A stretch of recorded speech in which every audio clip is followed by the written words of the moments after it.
We've spent 7 months researching, drove over 4,000 miles, did countless walkthroughs, and now we're finally ready to make a decision. But it's not as simple as we thought. While we share with you what brought us to this crossroads, we're taking you along with us on the Billy Goat Trail, one of the most difficult trails we've ever attempted. Let's see what this says. Many hikers are injured every year on this section of the Billy Goat Trail. The terrain includes sharp drops, requires jump across open areas, walking along the edge of rocks, and climb up to 50 feet. Traverse. If you are tired, low on water, or unprepared for a very strenuous hike, please turn back. How hard could it be? We got this, right, John? Climbing up to 50 feet? We got this. Fine. I gotta say, this is the most interesting hike we've found in Maryland. Yes. It's like you're not even in Maryland. Not anymore.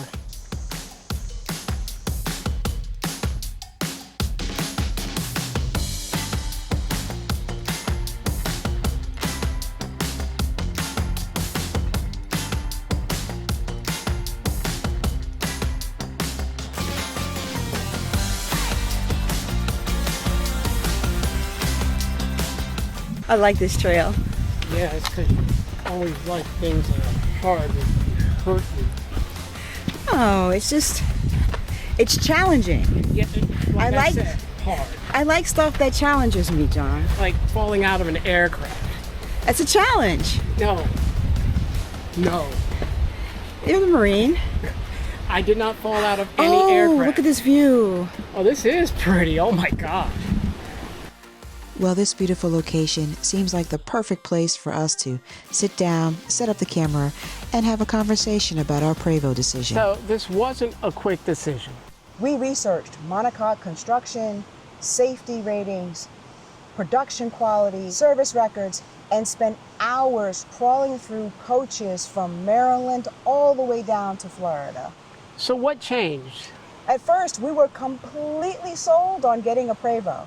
The build quality, the history, the safety. So let's talk about the good things.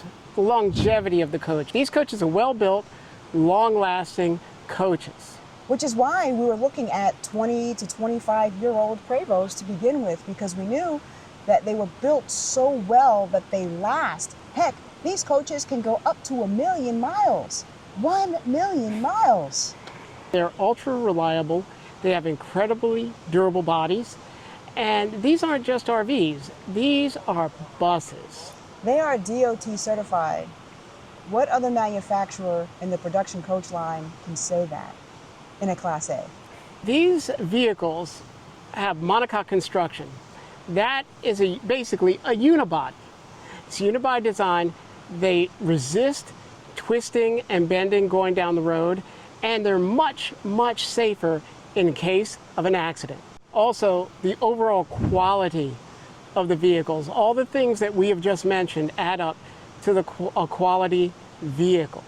I mean, heck, most of you out there, when we were originally shopping for an RV and you saw us get one diesel pusher that we just didn't accept delivery of because it was in such bad shape, brand new, you reached out to us and you said, you have got to look at Prevost. You've got to see what a Prevost is like. And we went to the Prevost show and we saw what a Prevost was like, and we drank the Kool-Aid and we were like, yes, we've got to get a Prevost. Yeah, but we just talked about the quality, and that all adds up to another good thing. Resale value. They hold their value. Oh my gosh. I mean, we have a 2021 Fleetwood Bounder, and the last offer we got for it was $70,000. Right. $70,000. And we went to look at Prevosts that were 20, 21, 22 years old, and they were asking $250,000, $300,000, $380,000. Yes. The appointments in there, the floors, the cabinets, everything's just so well made. And to be honest, like, when you think about it and you hear the stories of Prevosts that have gotten into accidents and everyone inside the Prevost walked away and there's just like a dent in there, and then you hear the stories of, you know, families who have gotten into accidents with production coaches, and some of them were carried to the ER, some were carried to the ICU, and some were carried to the morgue. And it's such a hard decision because of course we want to be safe in our coach. Of course, you know, if we get into an accident, we want everybody in our RV to be fine. Heck, we travel with our son, for Pete's sake. Yes. They're just all around great coaches, but there were a few things after we did our analysis and our investigation that we learned. And let's move a little further down the trail and we'll get back to those because we want to show you some more of the beautiful sights here at Great Falls Park on the Billy Goat Trail. Wait, my break is over? Yes, we're here to walk and hike and stay fit. Oh no.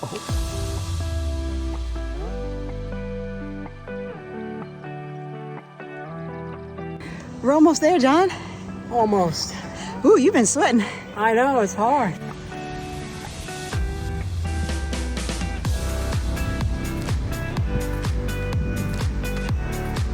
Everything has its good and bad.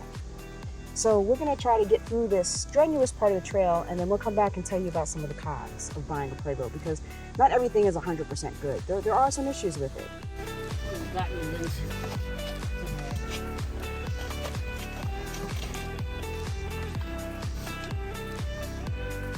Hoorah, Marine Corps! Sometimes life presents challenges. Sometimes my wife presents challenges. So that's what we have to do next. I wasn't anticipating that. Hey, John. Huh? I know why that sign was there now. Yeah. Hey, John. Huh. You okay? Tired.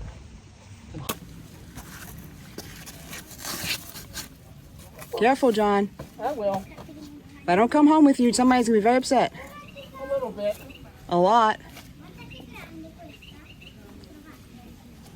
Take your time. I am. No rush. Made it this far. Good job.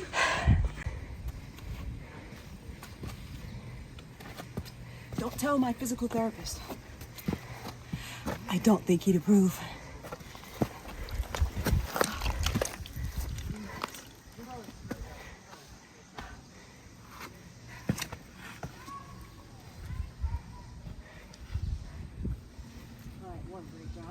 So, ran into some National Park Service volunteers, really cool. Gave John some water.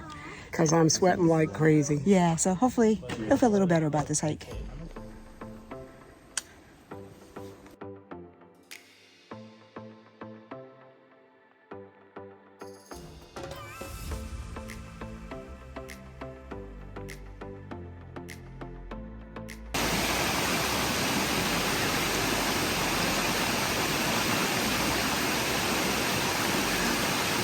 Made it!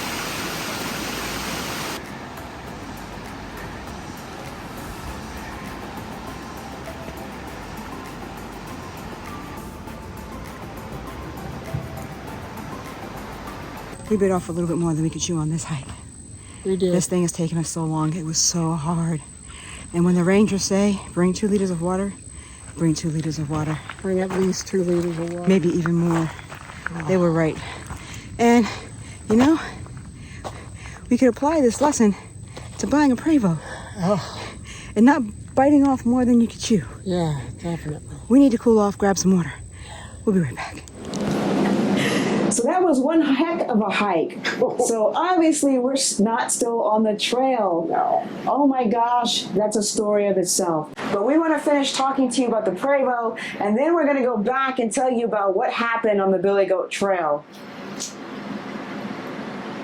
Yeah, what has changed? That's where we left off. Although Prevost is probably one of the best vehicles you could buy for an RV, there are some issues. We cannot afford a brand new Prevost. No. Brand new Prevosts run about $1 million, and At that least. is way out of our price range, at least for what we're willing to pay for a luxury vehicle. Right. And the ones that are in our price range are roughly 20 or so years old. Correct. And there's a lot of issues that come along, even with a Prevost, when a vehicle is 20 years or older. The biggest one is maintenance. When you buy them, people say, oh, the previous owner maintained it immaculately, it's perfect. But you never know how they took care of it. Did they do all the scheduled maintenance, like for the engine, for the transmission? I mean, And there's a way around that, right? You can request the records, right? That's The maintenance true. records for That the is vehicle. But here's the thing. It's an older vehicle, so it's going to need service. And we were just watching a YouTube channel as a part of our research. They own a Prevost, $15,000 at one maintenance shop, $20,000 at another maintenance shop. And you know, we're getting close to retirement. And the reason we want to do this is we want freedom and we want fun and we want memories. We don't want those memories to be of taking our retirement money to fix an RV. right. And then another big thing is that because of the age, Prevosts that are 20 years old or more are harder to finance. A lot of financial institutions will not lend money to buy a vehicle like an RV if it is over 20 years old. Right, that's right. And I keep telling John to bring home the winning lottery ticket, but he hasn't done it yet. I'm working on it. So please put in the comments and push John to bring home that winning lottery ticket, and then that will solve all of our problems. No, just give me the winning numbers. But send them like through instant message or something like that, or text us or whatever. Not for everyone, just to me. So then the next thing is the cost. You know, we're getting up in age and we want to be able to retire, and we don't want to invest the cost of a house for an older RV. Yeah, it's a lot of money, but then so are any diesels, I mean, that we get.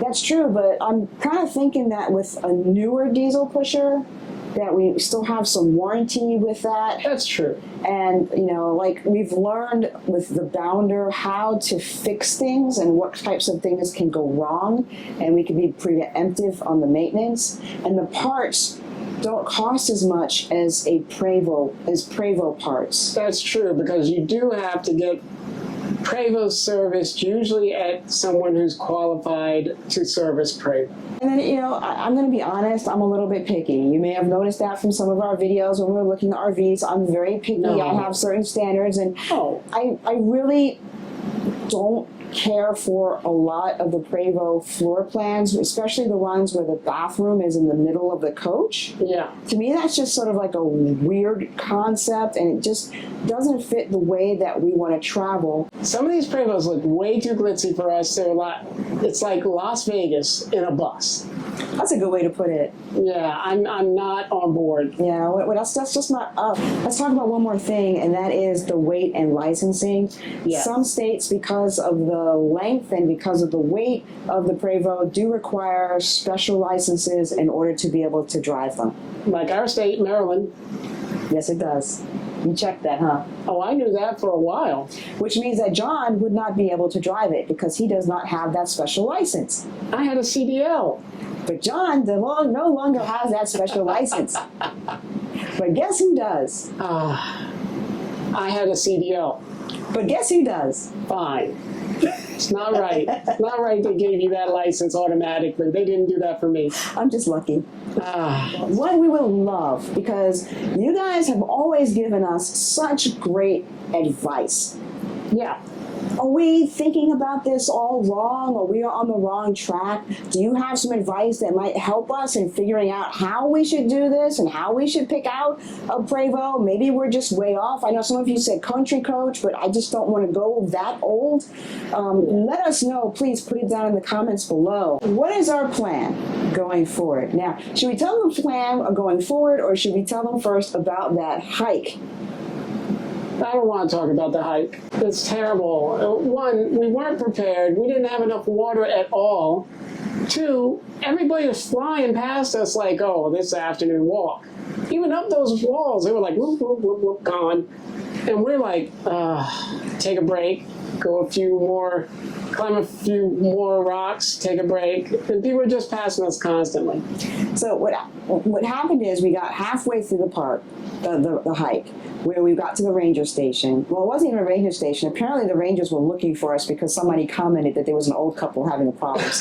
They were not. They were out there with cases, not cases, coolers with water for people who might need water. And John, at that point, really needed some water. I was soaking wet. He drank all of his water. I gave him my water, but he just still needed more water. So we were very fortunate that they had water at that station. Yes. But at that point, a lot of other people decided to take a different path. There's a different path that you can take where you don't have to go over the rocks for the second half of the trail. But we didn't realize that, and we got back on for the second half of the trail, and we were so exhausted that I didn't even take any footage of it. I mean, we got to the point where it was like I couldn't even get up at some points. We just had to sit and rest. Every, 50 yards. I don't know which it was. The Billy Goat Trail is no joke. Let me show you what it did. Let me show you. I gotta show you guys this. I gotta show you this.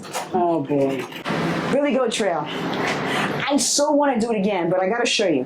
These were the shorts that I wore on the Billy Goat Trail. I don't know if you can see this, but they're all discolored now. They were white, now they're yellow. But here's the big thing about my shorts on the Billy Goat Trail. They got torn up. Look at this. Look at this.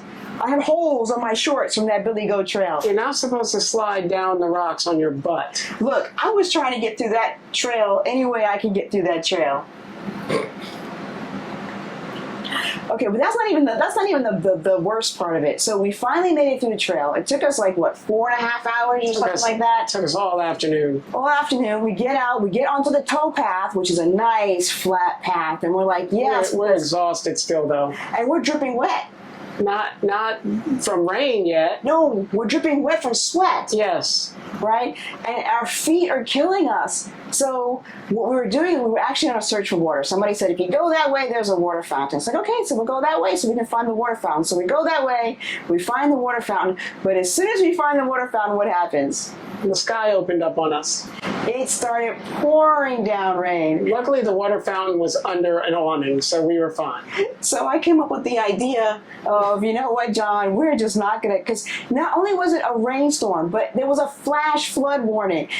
And we had parked at the other ranger station that was about 2 miles north of where we were. And I was like, we just can't do anymore. So we called an Uber to take us back to our car. So our hike has gotten cut a little bit short due to the weather. Yeah. We are drenched from both sweat and the weather. So we're going to finish up this video when we get home. We thought it would be nice to share it outdoors when we're hiking, but this is not happening.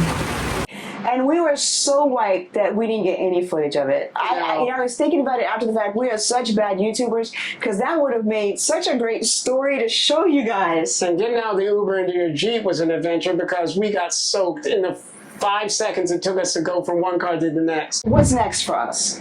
Well, we're still in the research phase.